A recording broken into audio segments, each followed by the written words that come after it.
Hi. This is probably the last time that you're going to see this model this year, so get used to it, because next year everything will be totally different. This is the end of all ends of 2024, and this year was total shit. Just like the way it started. It started with no chasms, or orgasms. Isn't that crazy? But anyways, just like the title entails, I'm going to be ranting a lot in this video. The first 5 minutes are just me ranting about pedophiles, because I hate pedophiles. Who wouldn't? Unless you're one. Please don't be one. And the rest of this video is just me talking about life and how the world's been treating me, because I'm low-key very depressed. If you don't want to hear a depressed VTuber rambles about life and sadness and regret, then the second part of this video isn't for you. I will still try to keep it pretty lighthearted though, as I always do, because I don't like making my videos completely just so over the top and edgy and boring and la la la la la. Low-key, I cannot pay attention to videos that are just so goddamn edgy for the sake of being edgy, and I'm not really that much of an edgy person. I just get depressed sometimes, but it's a great thing I'm on antidepressants now. I tried winking, but that didn't work out, so we're just gonna pretend like I didn't just smile awkwardly at you for a second. Anyways, I hope you enjoyed the video. Probably put this on while you're playing a video game or drawing, and if you're drawing, hi, what you're drawing. I hope it looks good. It's gonna be your last drawing of the year, unless you're watching this after New Year's. Yeah. See you guys on the flip side. Please enjoy it. Hey there, Jam here.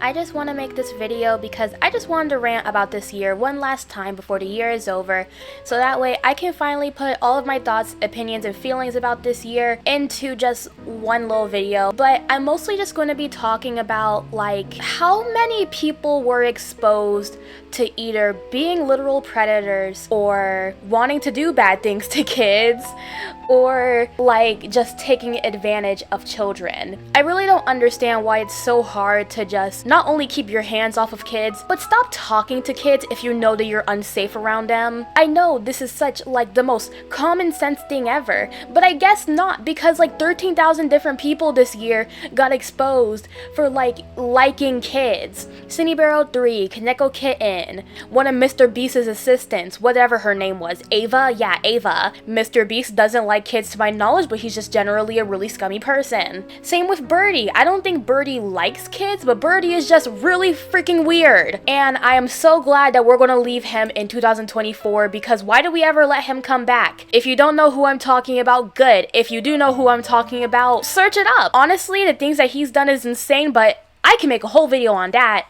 Anyways, point is, it seems like every month of this year, someone comes out as being really predatory towards children and taking advantage of children. I really don't get it. Why? If it's in the sense that you genuinely like kids, then do you know how many adult women are out there who just, they're there, adult women and men. You don't have to go after teenagers who don't know any better. What are you doing? But then also, if you're just being predatory in the sense that you have no one else to talk to these things about, yes you do. There's communities of people who you can talk to your interests about. Oh my god. You don't have to go to a kid and talk to your kid about your depraved stuff. That's weird. I feel like we aren't really seeing how bad it's getting.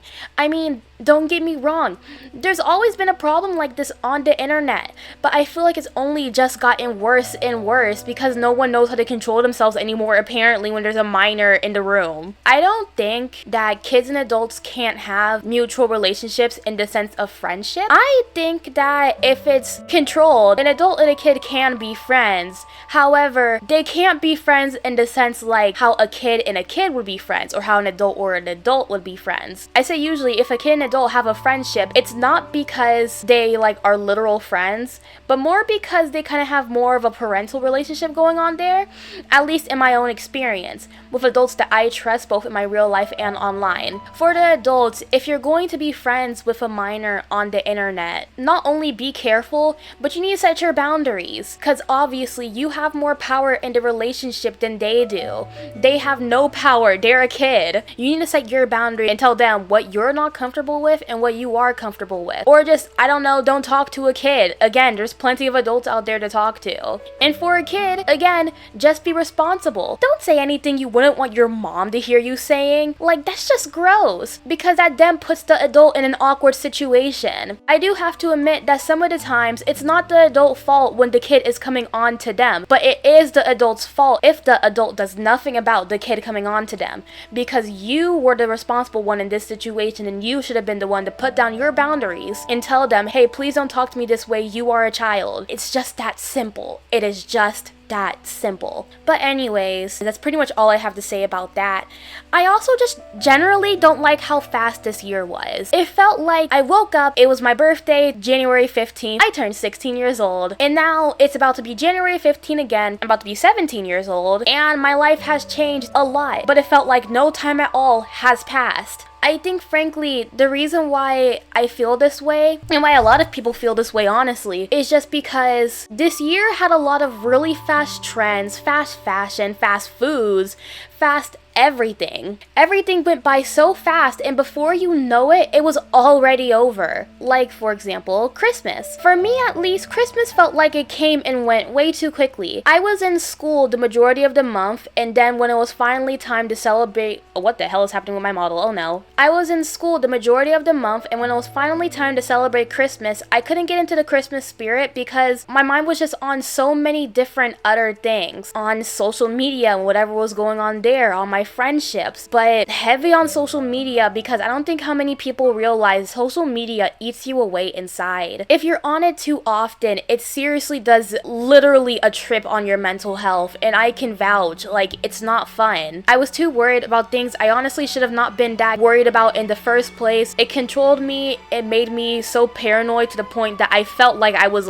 physically paralyzed. I couldn't do things sometimes because I was just stuck to my bed rotting, scrolling on any given social media. But for me, the top apps that I was on the most this month was Twitter and TikTok. Heavy on Twitter because there are some things on there, but that's not healthy at all. I feel like a lot of us this year just found ourselves doing mindless tasks or mindless things that we know are bad to do, but we still continue doing them anyways because that's just a routine that we gotten into, and it's hard to break out of routine. However, I don't want to be like this anymore. I don't want to be so stuck in a routine that I forget to actually live my life. And as of recent, I've actually been doing a lot of progress in doing things that I want to do, but also making sure that I don't hurt myself in the process trying to do those things. I have a really bad habit of becoming extremely spontaneous with my productivity to the point that it actually becomes dangerous to my health, and I don't realize it. I always just go, wow, I'm being so active right now,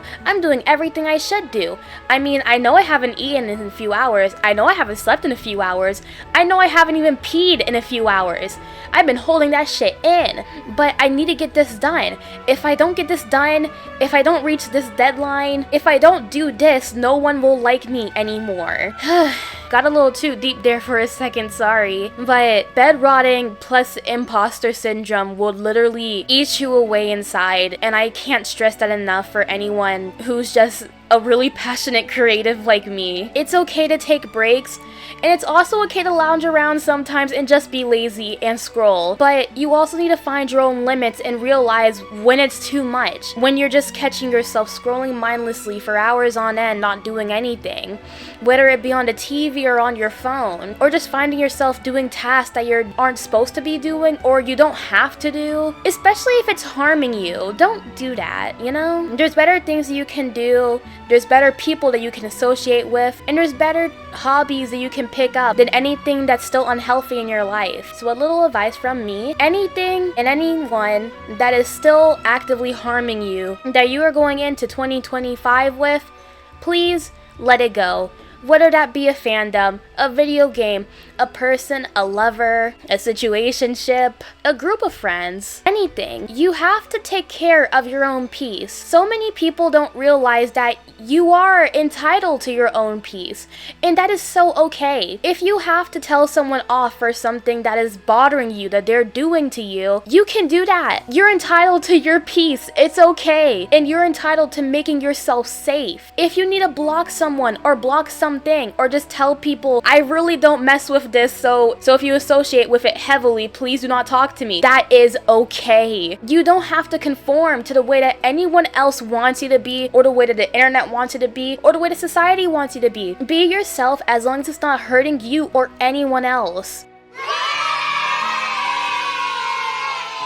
I made a video earlier this year that I regret so much. It was a video on Angel Sensory Room. In the video, I came off as really weird and homophobic, to be honest, because I was talking about lesboys. If you don't know about lesboys, it's a sexuality for lesbians that's more of a way to present themselves as masculine. Kind of like a butch. A butch is a masculine lesbian. In most cases, they might just be more masculinely presenting, or they might be gender fluid, gender queer, gender multigender, etc. You know? However, earlier this year, I talked about them in a way that made it seem like I didn't like them whatsoever, which is not the case. I don't mind anyone who identifies with the label. However, I do mind if they are someone who is using the label to demean lesbians, aka cis males who find the label and go, oh haha, that's so funny. I found it out from multiple TikTok where boys would pretty much use the label and be like, oh yeah, I'm a lesbian and I only use he, him pronouns and I'm a cisgender male.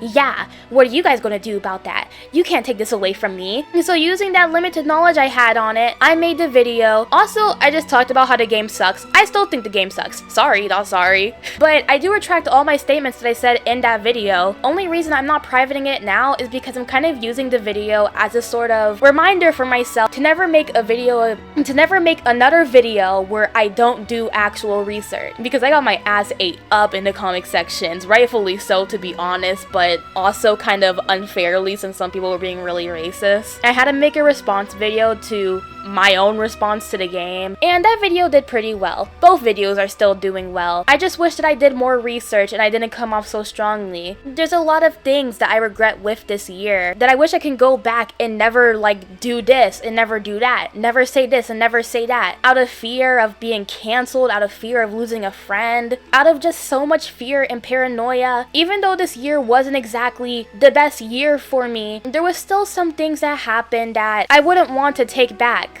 whether it was good or bad. Yeah, some bad things happened to me this year that honestly still really sting. But you know what? Just like I said earlier, I'm gonna leave it in this year. I'm gonna take the memories with me and learn from them. Not take the memories with me and still pout over them, because pouting over things don't do anything but make you seem like you're incredibly petty about something. And don't get me wrong, I am one petty person, but I'm honestly trying my best not to be too petty anymore, cause that doesn't fix anything. That doesn't solve anything. I've learned enough times this year anyways that being petty doesn't get you anywhere. And I'm honestly really sorry to anyone who I've hurt this year, or anyone I've made it feel any certain type of way. I am truly sorry. I understand now that just because I say sorry, no one has to forgive me, and that's okay too. Because just like I said earlier, you're entitled to your peace. And if your peace is not forgiving me, then that's okay. I just hope you all, and by you all, you know who you are,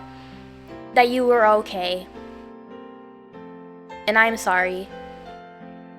I don't really know if I'm gonna upload this video anymore. I have a lot of thoughts and feelings that I feel like I've never actually tried talking about. I've always just tried seeming like everything is okay and everything is fine. But no, sometimes things aren't okay and sometimes things aren't fine. But it's okay to not be okay. You're allowed to be upset and you're allowed to be sad about anything. You're not sensitive for thinking a certain way about anything just because people say that you are. And you're not a bad person for things you've done that you honestly regret. If you are trying your best to relinquish the things that you've done in the past that have hurt people, even if they don't forgive you, as long as you're trying to change, that means something. I'm not only saying this to myself for my own closure, but I'm also saying this to anyone else who still believes like they're a bad person for things they've done in the past. If you are trying to change, if you have changed, and if you have regrets, that aren't just you regretting something that you've done because you regret it in a sense like it affected you, but not that it affected others, then that means that you've changed and you want to grow. And that means that you're not a bad person. You're not a bad person for doing bad things. Nobody's perfect, but you're also not a bad person. It's going to be okay, and next year is going to be better. I love you so much, and if you got this far, thank you so much for watching the video. I hope you have a great 2025.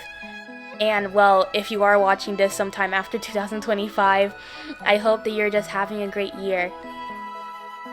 Thank you. Goodbye.